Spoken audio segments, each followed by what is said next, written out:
Finally tonight, you hear the one about the American comic trying stand-up in Beijing? Seth Doan has.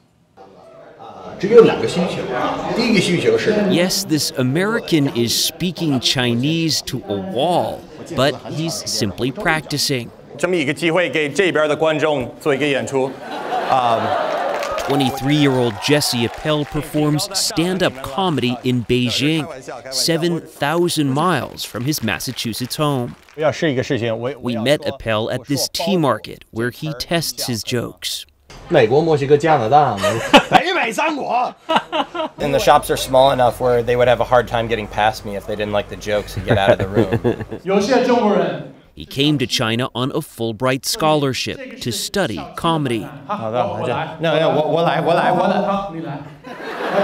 In Beijing, they do xiangsheng, where it's crosstalk, and you have two people on stage, and they go back and forth, and back and forth, and back and forth, like Abbott and Costello style. But the thing about stand-up is it comes from the West. They come to a show because they want to laugh and they want to enjoy their lives, and that's not fundamentally different than people in America, I don't think. In the end, Jesse Appell says audiences across cultures laugh at what's relatable. Seth Doan, CBS News, Beijing. And that's the CBS Evening News for tonight.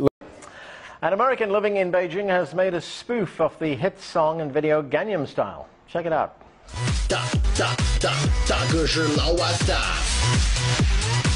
That's Jesse Appell singing about living Laowai style. Laowai means foreigners in Chinese. A Fulbright scholar in Beijing, Jesse has also won a Chinese scholarship to study Chinese crosstalk and comedy for a year. The music video has gone viral. Lyrics such as Big Brother only uses chopsticks, not spoons, and Big Brother is Laowai style have become catchphrases among Chinese netizens. After being posted on Youku, Laowai Style has got more than 1.5 billion viewers. People see JC and his friends everywhere on the internet.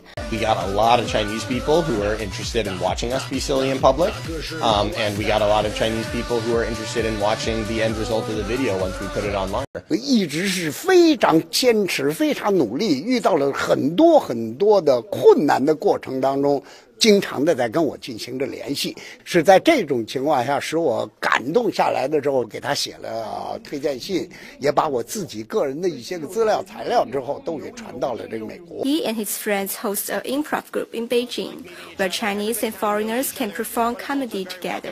We like to welcome in people. It's perfect for my message of trying to connect this China and the West. The more Chinese people that I meet, the more I notice that it's not that there's one type of Chinese person. People ask me, oh, what are Chinese people like? And I'm like, well, what are Americans like? There's all sorts of different types of Americans. There's all sorts of different types of Chinese people. Repeatedly, the stereotypes wind up being proven wrong. It is also a way to connect China and the United States.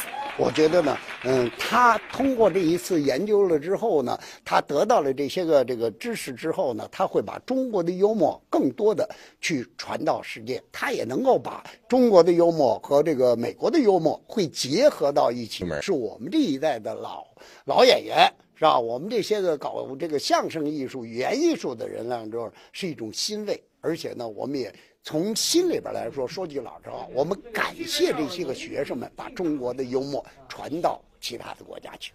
And he does believe in it. Jesse is very full of life. He obviously has like a very strong dream and something that he really wants to accomplish. 这是一个美梦，我觉得呢，这不是一个梦想的梦，不单是去做梦，而且是可以去实践的。